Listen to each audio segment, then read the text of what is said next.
बहुत समय पहले की बात है।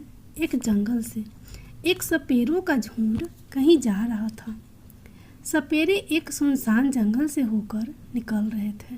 एक जगह उन्हें घनी छायादार वृक्ष नजर आया तो सपेरे उस वृक्ष की छाया में बैठकर आराम करने लगे।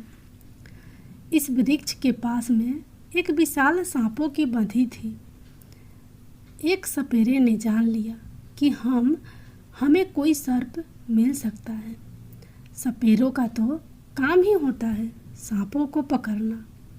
अपने साथियों से कहा कि हमें यह बिल खोद कर देखना चाहिए। सपेरों ने आपस में विचार किया और सपेरे उस सांप के बिल को खोदना शुरू कर दिए। उस बिल से एक बहुत ही भयंकर काला नाग निकला।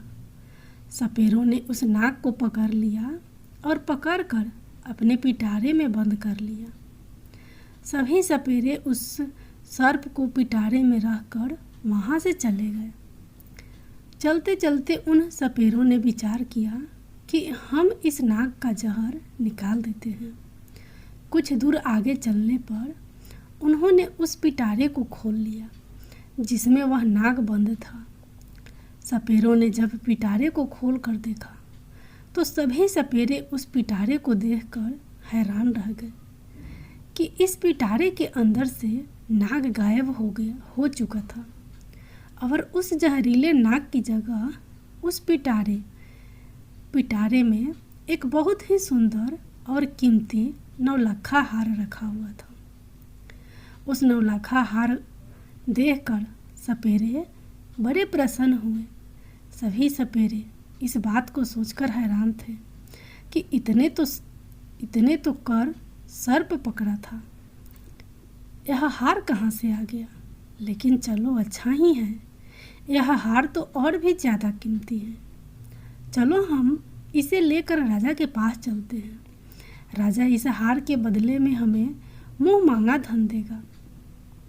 यही सोचकर सभी सपेरे राजा चित्रसेन के शहर को चल देते हैं। सपेरे राजा के महल में पहुंचते हैं। इधर राजा का दरबार लगा हुआ था। दरबार में राजा और राजा के सभी मंत्री बैठे हुए थे। अचानक से दरबार में सपेरों का एक झुंड प्रवेश करता है। सभी सपेरों ने राजा को प्रणाम किया।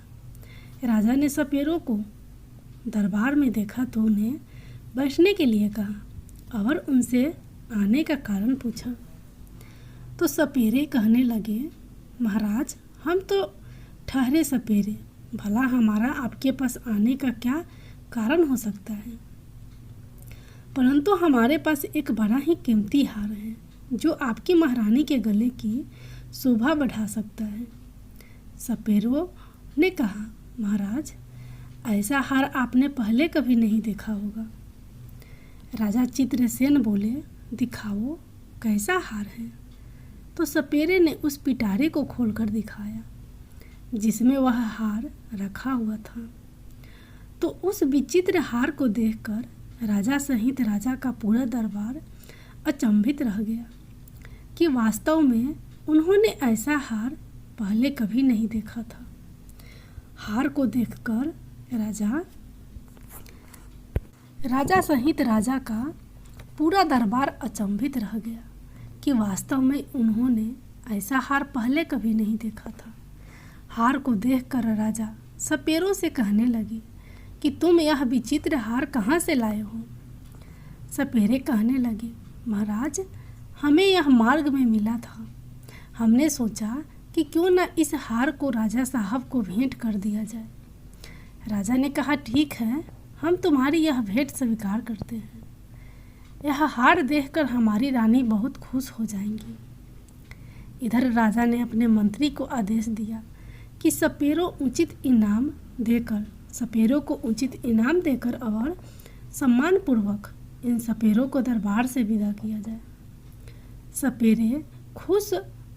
सपेरे खूब सारा धन लेकर दरबार से विदा हुए और राजा ने वो हार टुकड़ी सहित अपने पास रख लिया।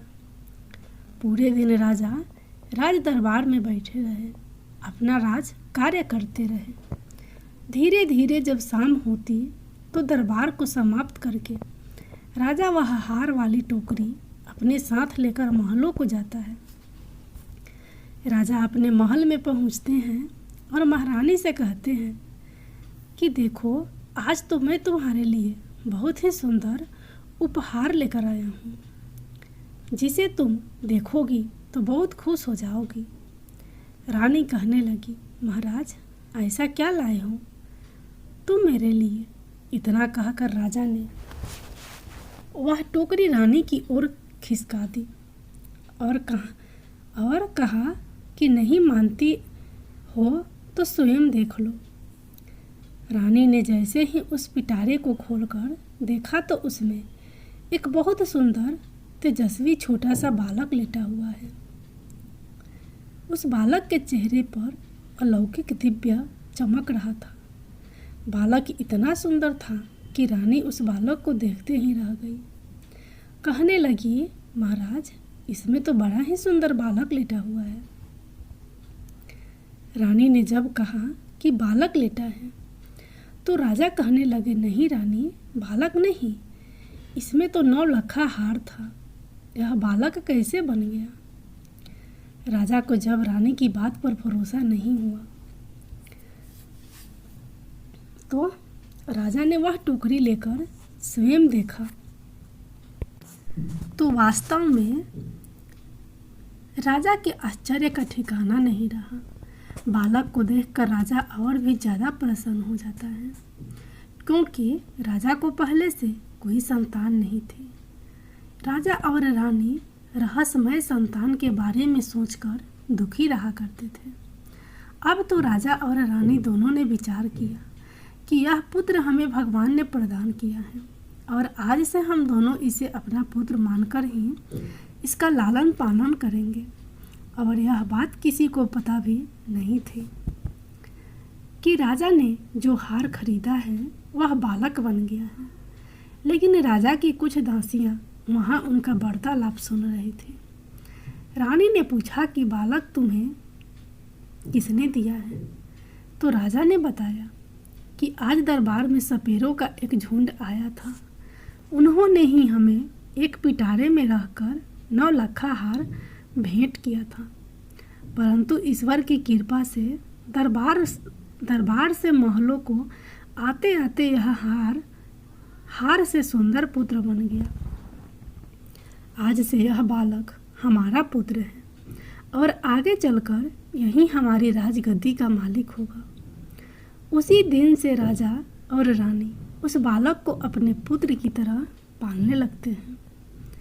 एक दिन राजा ने अपने दरबार में यह घोषणा कर दी कि हमारी रानी के गर्भ से एक सुंदर पुत्र ने जन्म लिया है। यह सुनकर राजा की प्रजा ने बड़ी खुशी मनाई। संपूर्ण नगर में उत्सव मनाया गया। राजा और रानी बड़े प्रसन्न थे और बड़े ही प्रसन्नतापूर्वक उस बालक का लालन पालन हो रहा था। धीरे धीरे वह लड़का बड़ा हो रहा था और जैसे जैसे समय गुजरता गया तो वह लड़का जवान होता चला गया। अब समय आया जब वह लड़का शादी के योग्य हुआ तो महाराज के मन में विचार आया कि अब मेरे पुत्र का विवाह कर दिया जाए। एक दिन राजा ने अपनी महारानी से कहा कि अब हमारा पुत्र विवाह के योग्य हो गया है और अब इसका सुंदर कन्या से विवाह कर देना चाहिए। राजा का यह प्रस्ताव रानी को भी अच्छी लगी। रानी बोली, महाराज, शुभ काम में देरी कैसी, जितनी जल्दी हो सके आप मेरे पुत्र का विवाह कर दीजिए। राजा चित्रसेन के राज्य से लगा हुआ एक दूसरा राज्य था। उस राज्य के राजा का नाम था जयंत। उस राजा की एक बड़ी सुंदर कन्या थी, नाम था बैजंती। उस राजा की कन्या बैजंती को राजा ने अपने आश्चर्य से उस लड़की को समस्त विधाओं का ज्ञान कराया था। इसलिए वह कन्या 16 विधाओं में निपुण थी। राजा भी विचार करने लगे कि अब मुझे अपनी पुत्री का विवाह कर देना चाहिए। राजा ने अपने दरबार में पुरोहित को बुलाया और टीका की सामग्री देकर पुरोहित को अपनी पुत्री बैजंती के लिए योग्य वर ढूंढने के लिए भेज दिया। राजा ने पुरोहित से कहा कि जाओ और हमारी पुत्री के योग्य किसी राजकुमार को टीका करके अपना पुरोहित जी राजकुमारी के टीका की सामग्री लेकर दूसरे राज्यों के लिए निकल पड़ते हैं और कई राज्यों में घूमने लगे, लेकिन उन्हें उस पुत्री के समान तेजस्वी सुंदर राजकुमार नहीं मिला। घूमते घूमते परेशान हो गए। अंत में चलते चलते राजा चित्रसेन की नगरी में पहुंच जाते हैं। राजा चित्रसेन का दरबार लगा हुआ था। अचानक से पुरोहित के दरबार में आगमन होता है। राजा चित्रसेन देखते ही समझ जाते हैं कि यह कोई ब्राह्मण है जो किसी राजा की कन्या का रिश्ता लेकर आए हैं। राजा पुरोहित से पूछते हैं कि आप लोग कौन हैं और कहाँ से आए हैं। पुरोहित बोलता है, महाराज, मैं राजा जयंत का पुरोहित हूँ और उनकी कन्या बैजंती का टीका लेकर आए हैं। हमारे राजा की कन्या राजकुमारी बैजंती बड़ी ही रूपवान और 16 विधाओं के पारंगत है। हमने सुना है कि आपका राजकुमार भी विवाह के योग्य है। तब राजा चित्रसेन कहते हैं कि हमारा एक पुत्र है और हमारा पुत्र बहुत ही सुंदर और योग्य है। लेकिन राजा चित्रसेन को यह ज्ञात नहीं था कि उनका जो पुत्र है वह एक नाग है। राजा ने अपने पुत्र को जब पुरोहित को दिखाया तो पुरोहित राजकुमार को देखते ही प्रसन्न हो गए और उनको राजकुमार पसंद आ गया और वे राजकुमारी बैजंती का विवाह पक्का करके अपने राज्य को लौट जाते हैं। धीरे धीरे समय गुजरा। कुछ दिनों के बाद जब विवाह का उचित समय आया तो राजा चित्रसेन अपने पुत्र को सजाकर दुल्हा बनाकर राजा जयंत के यहाँ बारात लेकर पहुँचते हैं। वहाँ पहुँचते ही राजा जयंत उनका खूब अच्छे से स्वागत सत्कार करते हैं और अपनी पुत्री का विवाह राजकुमार के साथ कर देते हैं। इस प्रकार अपने पुत्र का विवाह करके राजा चित्रसेन वापस अपनी राजधानी को लौट आते हैं। अब धीरे धीरे और समय बीता। एक दिन रानी ने राजा से कहा, महाराज, अब हमें राज्य की बागडोर हमारे पुत्र के हाथों में सौंप देनी चाहिए, जिससे पुत्र को भी राज्य चलाने का अनुभव प्राप्त हो। उसी दिन महाराज चित्रसेन ने अपने पुत्र को युवराज घोषित कर दिया। अब तो राजा चित्रसेन निश्चित होकर के रहने लगे। राजकुमार बड़े अच्छे ढंग से राज्य का संचालन करने लगे। एक दिन की बात है, राजकुमारी बैजंती अपनी दासियों से बातचीत कर रही थी। राजकुमारी की दासी राजकुमारी कह रही थी कि महारानी, मैं आपसे एक बात कहूँ। तुम्हारा यह पति राजकुमार जो है, इनको तुम पूछना कि तुम्हारे माता पिता कौन हैं। दासी की बात सुनकर बैजंती को बड़ा आश्चर्य हुआ। बैजंती कहने लगी कि यह तुम क्या कह रहे हो? क्या हमारा पति राजकुमार महाराज चित्रसेन के पुत्र नहीं है? तब दासी कहती है, नहीं राजकुमारी, तुम बड़ी भूल कर रही हो, यह उनका पुत्र नहीं है। मैं इतना तो नहीं जानती कि राजकुमार के वास्तविक माता पिता कौन हैं, पर इतना जानती हूँ कि राजकुमार महाराज चित्रसेन के पुत्र नहीं हैं। आप स्वयं अपने पति से पूछ लेना। अब तो राजकुमारी बैजंती के मन में भी अपने पति को लेकर शंका उत्पन्न होने लगी। राजकुमारी मन में सोचने लगी कि आज शाम को जब राजकुमार महल में आएंगे तो मैं उनसे यह बात अवश्य पूछूंगी। राजकुमार जब शाम को महल में आते हैं तो राजकुमार की पत्नी बैजंती राजकुमार से कहती है कि महाराज, मैं आपसे एक प्रश्न पूछना चाहती हूँ। राजकुमार कहते हैं, पूछो रानी, क्या पूछना चाहती हो? तब राजकुमारी पूछती है कि मुझे यह बताइए कि तुम्हारे माता पिता कौन हैं और तुम किस वंश के हो। यह बात सुनकर के राजकुमार कहने लगा, रानी, क्या तुम्हारी मति मारी गई है? महाराज चित्रसेन और महारानी मेरे माता पिता हैं। तब बैजंती बोली कि नहीं महाराज, आप मुझसे कुछ छुपा रहे हैं। कृपया सच सच बताएं। तुम्हें माँ गंगा की कसम है, तुम मुझे यह भेद जरूर बताओ। अब तो यह बात सुनकर के राजकुमार बड़े धर्म संकट में फंस जाते हैं। राजकुमार सोचने लगे कि आज किसी न किसी ने इसके मन में यह प्रश्न पैदा कर दिया है। इसको जरूर किसी ने बहकाया है और यह पूछे बिना मानेगी नहीं। राजकुमार ने अपनी पत्नी को बहुत समझाया कि देखो, मैं महाराज का ही पुत्र हूँ, तुम क्यों बेअर्थ में मेरा दिमाग खराब कर रही हो। अब तो राजकुमारी हट कर गई कि अब तो तुम्हें मुझे बताना ही पड़ेगा कि तुम किस वंश के हो, तुम्हारे माता पिता कौन हैं। अब तो राजकुमार सोचने लगा कि लगता है मुझे इसको बताना ही पड़ेगा, यह पूछे बिना मानेगी नहीं। राजकुमार बार बार अपनी पत्नी से कहता है कि मान जाओ, अभी भी समय है, तुम मुझे से यह बात मत पूछो वरना बहुत पछताओगे। लेकिन राजकुमारी तो मानो जिद की ही कर बैठी थी। कहने लगी, नहीं बताओगे तो मैं भोजन ग्रहण नहीं करूँगी। मैं समझूंगी कि तुम मुझसे झूठा प्रेम करते हो।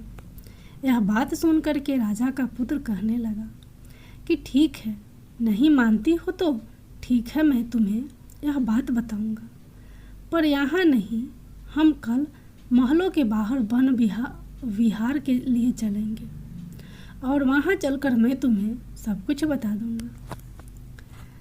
अब तो रथ सजाया, उसमें राजकुमार और राजा की पत्नी बैजंती दोनों बैठ जाते हैं और वन विहार करने का बहाना करके दोनों महलों से निकल जाते हैं और एक नदी के किनारे आ जाते हैं।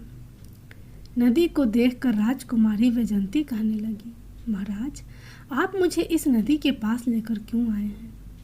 क्या इस नदी से तुम्हारा कोई संबंध है?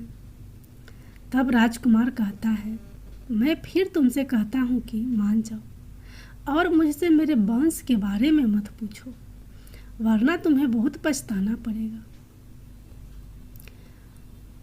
मगर किसी ने सच कहा है, राज हट, बाल हट और तिरिया हट यह बड़े बुरे हट होते हैं। राजकुमार के समझाने पर भी राजकुमारी नहीं मानी और कहने लगी, नहीं महाराज, मुझे यह जरूर बताओ कि तुम्हारे माता पिता कौन हैं और तुम किस वंश के हो। राजकुमारी बैजंती जब नहीं मानती है तो राजकुमार उस नदी के नीचे उतर जाता है और कमर तक के जल में जब वह पहुंच जाता है तो कहने लगता है कि रानी, अभी भी समय है, तुम मुझसे यह मत पूछो, अभी कुछ बिगड़ा नहीं है। लेकिन राजकुमारी कहने लगी, चाहे कुछ भी हो जाए, लेकिन मैं यह बात पूछ कर ही मानूंगी। इस प्रकार राजकुमार नदी के ओर गहरे जल में उतर जाता है।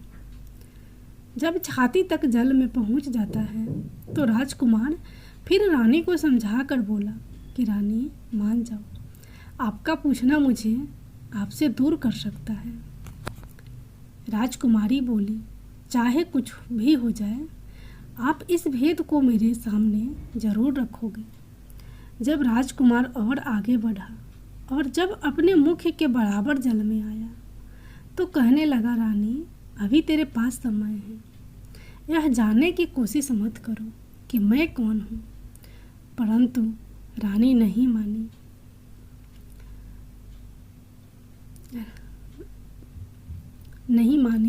राजकुमार ने अपना असली नाग का रूप धारण कर दिया और नदी के जल के ऊपर अपना फन दिखाने लगा। अपना फन दिखाने के बाद वह नदी के अंदर समा गया और फिर निकलकर बाहर नहीं आया। राजकुमारी बैजंती ने राजकुमार को खोजने की बहुत कोशिश की, मगर राजकुमार का कहीं पता नहीं चला।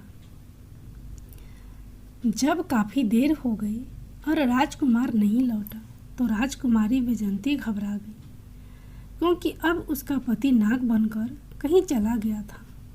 वैजयंती ने वहाँ उसे खोजने की बहुत कोशिश की, बहुत प्रतीक्षा की, लेकिन वह नहीं मिला। अब तो वैजयंती अपने रथ को लेकर के अपने सारथी से कहती है कि चलो महलों को चलो और महाराज को सूचित करो कि उनके पुत्र नदी में डूब गए हैं। सारथी ने जाकर महाराज चित्रसेन को यह खबर दी, महाराज आपके पुत्र राजकुमार नदी में विलुप्त हो गए हैं। यह सब सुनकर राजा को बड़ा दुख होता है और राजा अपने सैनिकों को आदेश देते हैं कि जाओ नदी के जल को खंगालो और राजकुमार की लाश को तलाश करो। राजा के सैनिक रानी वैजयंती महाराज और महारानी के साथ उस नदी पर पहुंचते हैं। नदी में जगह जगह जाल डलवाए, लेकिन कोई सफलता नहीं मिली। नदी में कोई गोताखोर राजकुमार की लाश की तलाश की, मगर कुछ हाथ नहीं लगा। अब तो उदास होकर के राजा और रानी और राजकुमारी वैजयंती वापस अपने महलों को लौट आते हैं। राजा चित्रसेन तो वृद्ध हो चुके थे और अब पुत्र का दुख उनके ऊपर और आ गया था। राजा के मन में तो यही था कि नदी में डूब करके उनका पुत्र मर गया है। महारानी वैजयंती भी बड़ी दुखी रहने लगी और मन में अपने आप को कोसने लगी कि मैंने बहुत बुरा किया, मेरे ही कर्मों के कारण आज मेरा पति मुझे से दूर चला गया। यदि मैं उनसे उनके वंश के बारे में पूछने की जिद ना करती तो शायद मेरा पति मुझे से दूर नहीं होता। लेकिन राजकुमारी वैजयंती बड़ी विद्वान थी, 16 विद्याओं में निपुण थी। काफ़ी सोच विचार के बाद उसे एक तकरीब सूझती है। राजकुमारी ने अपने संपूर्ण नगर में यह घोषणा करवा दी कि कोई भी व्यक्ति उसे कोई नई बात सुनाएगा तो उसके बदले में उनको उचित इनाम दिया जाएगा, चाहे कोई अब बीती हो या फिर प्राचीन घटना से संबंधित हो, कोई भी कहानी हो या कथा हो, जो कोई सुनाइए उसको उचित इनाम दिया जाएगा। अब तो रानी वैजयंती रोज कथा सुनती। रानी वैजयंती के पास कथा सुनाने वालों की भीड़ लगी रहती थी। कोई रामायण की कथा सुना रहा है, कोई किसी राजा का इतिहास सुनाता। अब तो राजकुमारी वैजयंती का यही काम था। वह सुबह से लेकर शाम तक नई नई कहानियाँ को सुनती रहती थी। इस प्रकार कुछ समय निकला। एक दिन क्या हुआ, उसी राज्य का एक बूढ़ा आदमी पास के ही एक जंगल से गुजर रहा था। उस बूढ़े आदमी को उस जंगल को पार करते करते जंगल में ही रात्रि हो गई। जब रात्रि हो गई तो वह मन में सोचने लगा कि अब रात में आगे जाना ठीक नहीं है, क्योंकि जंगल में आगे हिंसक पशु भी मिल सकते हैं। यही सोच करके बूढ़ा आदमी उस जंगल में एक पीपल के पेड़ के ऊपर चढ़कर बैठ जाता है। रात्रि का समय था। वृद्ध व्यक्ति को डर के मारे नींद नहीं आ रही थी। इधर जब रात के 12 बजे का समय होता है तो उसने देखा कि बाहर एक झाड़ू लगाने वाला आया और पूरे जंगल में उसने झाड़ू लगा दिया। फिर उसने देखा कि एक पानी का छिड़काव करने वाला आया, उसने भी हर जगह पानी का छिड़काव कर दिया। उसके बाद वहाँ पर कुर्सियाँ लगनी शुरू हो गई।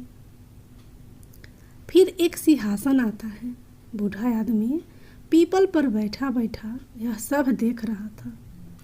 उसने देखा कि वहाँ पर सभा होने लगी। वह बूढ़ा व्यक्ति बहुत घबरा रहा था। मन में सोच रहा था कि यह सब क्या हो रहा है और यह लोग कौन है। और आज क्या यह मुझे जिंदा छोड़ेंगे या नहीं। वहाँ एक से एक विचित्र अतिथि आने शुरू हो गए। वह विचित्र इसलिए थे क्योंकि उनका आधा शरीर सर्प का था और आधा शरीर मनुष्य था। दिव्य शरीर वाले नाग देखने में बड़े भयंकर लग रहे थे। उनका दरबार वहाँ सज रहा था और जब सभी लोग वहाँ आ गए तो वहाँ 2 सिंहासन थे और उन दोनों सिंहासनों पर कुछ देर बाद नागों के राजा और उनके पुत्र युवराज दोनों वहाँ आकर बैठ जाते हैं। संपूर्ण दरबार ने उनका बड़ा स्वागत किया। उनके बीच चर्चा होनी थी। वह चर्चाएं हो रही थी और जो राजकुमार था उस नागराज का पुत्र था, चुपचाप नीचे गर्दन किए हुए बैठा था। उस दरबार में इस बात की चर्चा हो रही थी कि राजकुमार का विवाह किया जाए। विवाह के संबंध में चर्चाएं चल रही थी। अब राजकुमार के विवाह का नाम आया तो उसने नीचे गर्दन कर ली और वह बड़ा उदास हो जाता है। कुछ समय तक उनकी चर्चाएं चलती रही और इधर वह वृद्ध आदमी उस पीपल के पेड़ पर बैठा हुआ उनकी सभी बातों को सुन रहा था और वह मन ही मन सोचने लगा कि यहाँ किस बात की चर्चा हो रही है और यह कौन लोग हैं। लगता है आज मैं इनसे जीवित बच पाऊंगा या नहीं। डर के कारण वह उस वृक्ष की एक डाली पर चिपका हुआ लेटा था। इधर 3-4 घंटे के बाद दरबार वहाँ से भंग होता है। सभी अतिथि वहाँ से जा चुके थे, परंतु वह नागराज और उसका पुत्र वहाँ से चलकर उस पीपल के वृक्ष की तरफ आते हैं। उस पीपल के पेड़ पर बैठा हुआ वह बूढ़ा आदमी सोचने लगा कि ये मेरी तरफ ही आ रहे हैं और लगता है अभी यह मुझे जिंदा नहीं छोड़ेंगे, क्योंकि इन्हें पता चल गया है कि मैं इस वृक्ष पर बैठा हूँ। यह सोचकर वह बूढ़ा व्यक्ति घबरा जाता है। परंतु उस नाग ने क्या किया, उस पीपल की जड़ में बैठकर कुछ देर रोया और अपनी रानी बैजंती को याद किया। ये सभी बातें वह बूढ़ा आदमी सुन रहा था कि यह तो बड़ा ही चमत्कार है, यह मैं क्या देख रहा हूँ। और कुछ देर रोने के बाद हाय बैजंती ऐसा कहने के बाद वह नाग भी वहाँ से चला जाता है। धीरे धीरे सवेरा होने लगता है। प्रातः काल जब हुआ तो वह बूढ़ा आदमी उस वृक्ष से नीचे उतरा और नीचे उतरने के बाद वापस अपने नगर को लौट आता है और मन में सोचने लगा कि वैसे भी मैं बहुत गरीब आदमी हूँ और रानी बैजंती की नई नई कहानी सुनती रहती हैं, तो क्यों न चल करके इस बात को महारानी बैजंती को सुनाया जाए। इसके बदले में महारानी मुझे बहुत सारा धन देगी और मैं पैसे वाला हो जाऊंगा। ऐसा विचार करके वह बूढ़ा आदमी उसी जगह आ जाता है जहाँ रानी बैजंती का मंडप लगा हुआ था, जहाँ रानी रोज कथाएं सुना करती थी। वहाँ एक से बढ़कर एक बड़े विद्वान रानी को कहानी सुना रहे हैं। कुछ घंटे इंतजार करने के बाद उस बूढ़े आदमी का कहानी सुनाने का नंबर आता है।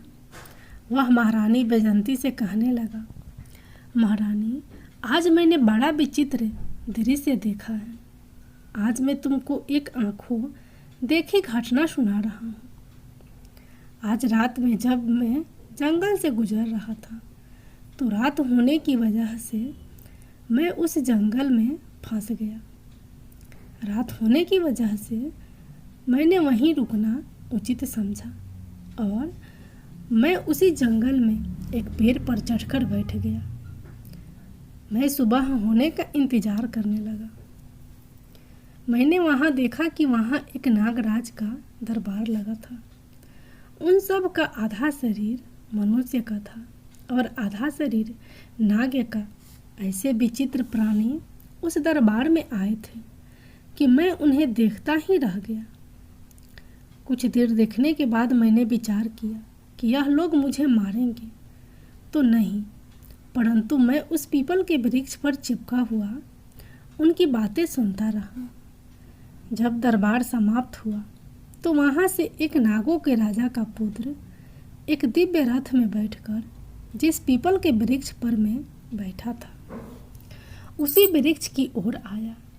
वह उस रथ से उतरा और पीपल के वृक्ष के नीचे बैठकर कुछ देर हाय बेजंती कहकर रोता रहा। उसके बाद वह वहीं से अदृश्य हो गया। अब यह बात जब राजकुमारी बेजंती ने सुनी तो उस बूढ़े आदमी से कहने लगी कि बाबा, मैं तुम्हें इतना धन दूंगी कि तुम्हारी कई पीढ़ियां बैठी खा सकती है, परंतु तुम मुझे उस स्थान पर लेकर चलो जहां तुमने उस राजकुमार रोते हुए देखा था। यह सुनकर बूढ़ा आदमी घबरा जाता है। कहता है, राजकुमारी, अब मैं नहीं जाऊंगा, अब मैं वहां नहीं जाऊंगा, वहां जाने से मुझे बहुत डर लग रहा है। तब राजकुमारी कहती है, नहीं बाबा, तुम चिंता मत करो, तुम्हें मेरे साथ वहां चलना ही पड़ेगा। इतना कहकर रानी बैजंती ने एक सोने की मोहरों से भरी हुई थैली उस बूढ़े आदमी को दे दी और कहा कि मैं तुम्हें और भी सोने की मोहरें दूंगी, तो मुझे उस स्थान पर पहुंचा दो। बूढ़ा आदमी रानी दोबारा दी गई सोने के मोहरों को देखकर खुश हो जाता है और वह राजकुमारी बैजंती को लेकर उस जंगल की तरफ चल देता है। उसी स्थान पर जाकर बूढ़े आदमी ने बताया, राजकुमारी, मैंने इसी पीपल के वृक्ष के ऊपर बैठ कर के सब कुछ देखा है। राजकुमारी बोली, तो बाबा, मैं भी आज इन्हें अपनी आंखों से देखना चाहती हूँ। इस प्रकार वह बूढ़ा आदमी और रानी बैजंती उस वृक्ष के ऊपर चढ़कर बैठ जाते हैं और वो इंतजार करते हैं उस दरबार का। इंतजार करते करते पूरी रात निकल जाती है, लेकिन वहाँ पर कोई नहीं आता है। उस दिन ना तो कोई दरबार सजता है और ना कोई नाग आता है। अब तो बैजंती उस वृद्ध व्यक्ति पर क्रोधित हो जाती है और कहती है, बाबा, तुमने झूठ बोला है और इसके लिए मैं तुम्हें कड़ी से कड़ी सजा दे सकती हूँ। वह बूढ़ा आदमी कहने लगा, नहीं महारानी, मैंने कोई झूठ नहीं बोला, मैंने जो अपनी आंखों से देखा था वही आपको बताया था। रानी बोली, तो फिर आज क्या हुआ? बूढ़े व्यक्ति ने कहा, यह मैं भी नहीं जानता कि वो लोग आज क्यों नहीं आए। रानी बैजंती निराश होकर अपने महल को लौट आती है। इधर वो बूढ़ा आदमी मन ही मन परेशान रहने लगता है कि मैं रानी के सामने झूठा पड़ गया। वह बूढ़ा आदमी सोचने लगता है कि उस दिन कौन सी तिथि थी जिस दिन उस जंगल के दरबार लगा था। उसने ये बात ज्योतिषियों से पूछी। ज्योतिषियों ने बताया कि उस दिन पूर्णिमा की तिथि थी। चंद्रमा पूर्ण तरह से उदय हुआ था और ऐसे अवसर पर देवताओं की सभाएं कुछ क्षेत्रों में हुआ करती हैं। हो सकता है तुमने उस सभा को देख लिया। अब तो वह बूढ़ा आदमी सोचने लगा कि अगली पूर्णिमा आएगी तब मैं रानी को लेकर वहां आऊँगा। महारानी ने भी उस बूढ़े आदमी से कह दिया कि यदि तुम मुझे वह दृश्य दिखा दोगे तो मैं बहुत बड़ा इनाम दूंगी। इधर धीरे धीरे समय बीतता और जब अगली पूर्णिमा की तिथि आई तो वह बूढ़ा आदमी महल में पहुंचता है और महारानी से कहता है कि महारानी, आज आप मेरे साथ उस जंगल में चलो, आज मैं आपको वह दृश्य दिखाऊंगा। महारानी बैजंती और वह बूढ़ा आदमी दोनों जंगल की ओर चल देते हैं। वहां पहुंचकर रानी बैजंती और वह बूढ़ा आदमी उस पीपल की जड़ में छुपकर बैठ जाते हैं। जब रात्रि के 12 बजने का समय नज़दीक आता है तो वहाँ एक झाड़ू लगाने वाला आता है। उसने झाड़ू लगाया, पानी का छिड़काव करने वाला आया, उसने पानी का छिड़काव किया। फिर थोड़ी देर बाद दरबार सजने लगता है। धीरे धीरे वहाँ नाग लोग आने लगते हैं। उन नागों का आधा शरीर मनुष्य था, आधा शरीर नाग का था। बूढ़े आदमी ने इशारे से कहा, महारानी अब आप ध्यान से देख लो, यही सब मैंने उस दिन देखा था।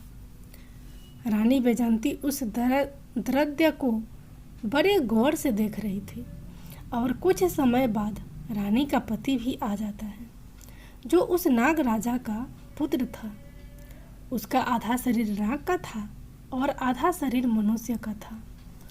महारानी ने उसे देखा तो पहचान गई, कहने लगी कि यही मेरा पति है। महारानी सोचने लगी, अब इसको मैं कैसे ले सकती हूँ, यह मुझे कैसे प्राप्त हो सकता है। महारानी हिम्मत करके धीरे धीरे उस वृक्ष की कुटर से बाहर निकलने लगी। उधर वह बूढ़ा आदमी डर रहा था, तो बूढ़े आदमी ने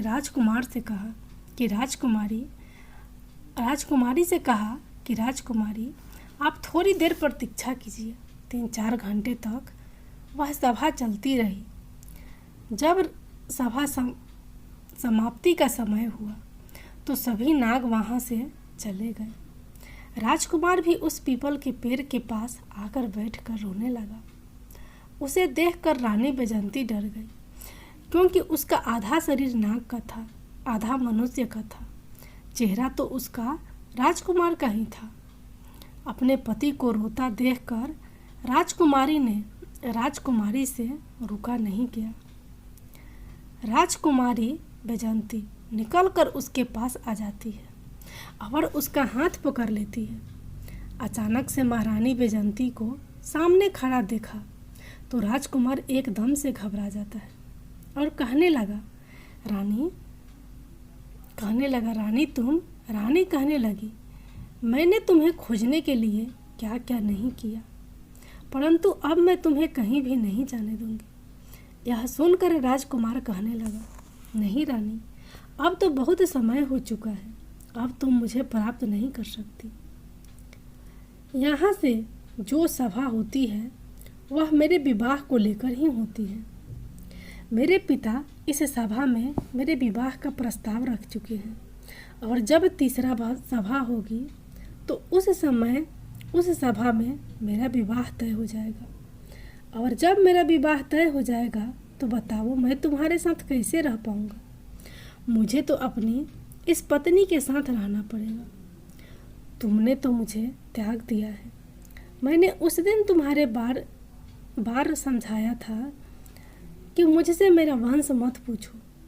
राजकुमार की बात सुनकर राजकुमारी रानी बैजंती रोने लगती है और बार बार अपने किए की क्षमा राजकुमार से मांगती है। राजकुमार कहता है, रानी, रोने का समय नहीं है। मैं तुम्हें एक उदाहरण बताता हूँ। यदि तुमने वो उपाय कर लिया तो शायद मैं तुम्हें प्राप्त हो जाऊँ।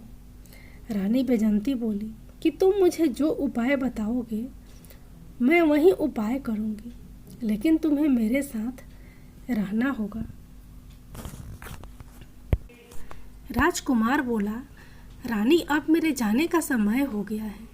मुझे मेरे पिता के दरबार में पहुंचना है, परंतु अगली पूर्णिमा के दिन तुम्हें इसी प्रकार यहाँ आकर के बैठना होगा और जब यहाँ सभा लगने लगे तो ध्यान रखना, तुम चुपचाप महाराज का जो सिंहासन है उसके नीचे जाकर छुप जाना और जब मेरे विवाह की बात चले तो तुम उस सिंहासन से नीचे से निकलकर महाराज के सामने जाकर खड़ी हो जाना और फिर तुम मुझे महाराज से मांग लेना। अगर महाराज ने कह दिया तो मैं तुम्हें प्राप्त हो जाऊंगा। इतना कहकर वह नाग वहाँ से अदृश्य हो जाता है। इधर महारानी बैजंती और वह बूढ़ा आदमी अपने नगर को लौट आते हैं। रानी दुखी रहने लगी, पता नहीं मैं राजकुमार को प्राप्त कर पाऊंगी या नहीं। इधर राजा चित्रसेन भी अपने पुत्र शोक में दिन रात दुखी रहते थे। धीरे धीरे समय निकला।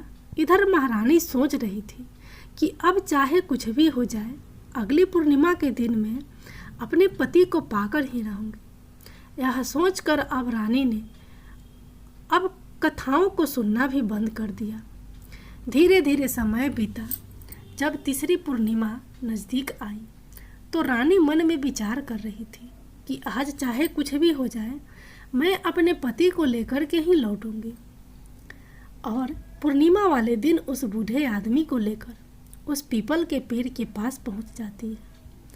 अब तो दोनों उस पीपल की जड़ में छुपकर बैठ जाते हैं और उस सभा लगने का इंतजार करने लगते हैं। इधर रात्रि के 12 बजते हैं। दरबार लगने की तैयारी शुरू होती है। कुर्सियां लगती हैं और राजा का सिंहासन आता है। इधर रानी उस पीपल की कोटर से निकलकर उस सिंहासन के पीछे छुप जाती है। बड़े ही विशाल शरीर वाले नाग वहां आकर के बैठने लगते हैं। कुछ देर के बाद राजकुमारी का पिता, जो नागों का राजा था, वह भी आ जाता है।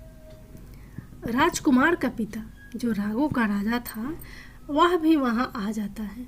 राजकुमार भी वहीं आकर के बैठ जाता है। दरबार शुरू होता है।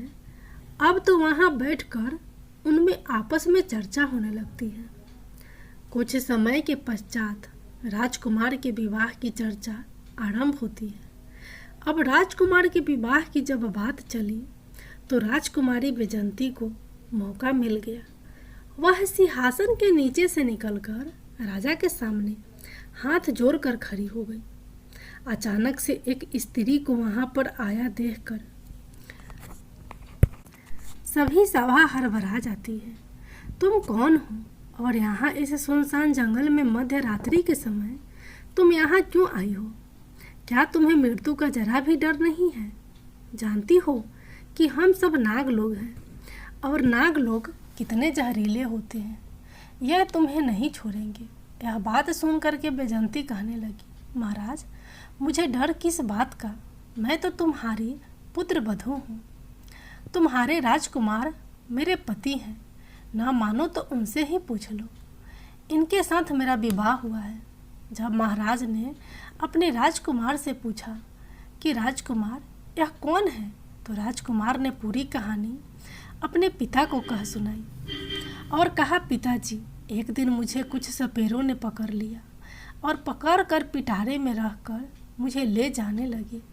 तो मैंने अपने बचने के लिए उस पिटारों के अंदर नौलखा हार का रूप बना लिया। उन सपेरों ने नौलखा हार महाराज चित्रसेन के यहाँ दे दिया। मैंने सोचा राजा चित्रसेन को कोई पुत्र नहीं है, राजा की कोई संतान नहीं है, तो क्यों न राजा के यहाँ मैं पुत्र बन जाता हूँ। तो मैं मेरी माया से पुत्र बन गया और कई साल महाराज के यहाँ रहा। राजमहलों का सुख भोगता रहा। महाराज ने अपने पुत्र की तरह मेरा पालन किया और इसी सुंदरी के साथ मेरा विवाह संपन्न करा दिया।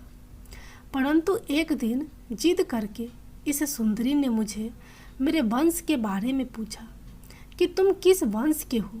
मैंने इसे बहुत समझाया, परंतु यह नहीं मानी, और जब नहीं मानी तो मैं जहाँ मेरा स्थान था वहाँ इन्हें लेकर गया और वहाँ पहुंचकर मैं अपने वास्तविक स्वरूप में आ गया और मैं अपने परिवार के पास चला आया।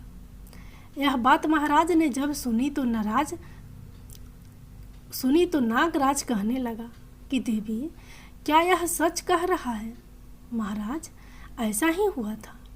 हाँ महाराज, ऐसा ही हुआ था। मेरा विवाह इन्हीं के साथ हुआ था, जबकि पहले इनका पूरा शरीर मनुष्य का था। बैजंती की बात सुनकर नागराज ने अपने पुत्र को फटकार लगाई कि पहले तो तुमने हमारी परंपरा के खिलाफ जाकर पृथ्वी लोक पर विवाह किया और फिर उसके बाद तुम इस स्त्री को छोड़कर हमारे पास वापस आ गए। तुमने यह अपराध किया है। अब मैं तुम्हें श्राप देता हूँ कि जब तक यह स्त्री जीवित रहेगी तब तक तुम पृथ्वी लोक पर रहकर इसका साथ दोगे। इसे छोड़ नहीं सकते, इसे अपनी पत्नी के रूप में रखना होगा। और जिस राजा के तुम पुत्र बने थे, उस राजा का राज्य भी तुम्हें संचालित करना होगा। उस राजा की सेवा करनी होगी जब तक यहाँ का कार्यकाल समाप्त नहीं हो जाता। तब तक तुम हमारे पास नागलोक में नहीं लौट पाओगे। अब तुम्हारा विवाह नहीं होगा। नागराज ने बैजंती को उसका पति प्रदान कर दिया। राजकुमार अब अपने पहले वाले स्वरूप में आ गया। उसके बाद रानी बैजंती और राजकुमार ने नागराज से अपने पिता से सर झुकाकर आशीर्वाद लिया और अपनी स्त्री के साथ विदा लेकर वहाँ से चला आया। राजकुमार अपनी नगरी में आए तो वहाँ पहुंचकर उन्होंने देखा कि पुत्र शोक में व्याकुल होकर महाराज की स्थिति बहुत ही ज़्यादा खराब थी। महाराज के पास जब उसका पुत्र पहुंचा तो महाराज ने देखा तो वह बड़े प्रसन्न हुए। उन्हें ऐसा लगा जैसे समस्त बीमारियों से अभी अभी छूटे हो। पूरे महल में खुशियां मनाई गई। राजा साहब ने पूरे नगर में यह खबर भिजवा दी कि हमारा राजकुमार वापस लौट आया है। यह सुनकर संपूर्ण नगर में प्रसन्नता से उत्सव मनाया गया और राजा चित्रसेन और उनकी महारानी अपने पुत्र को पाकर बहुत खुश हुए।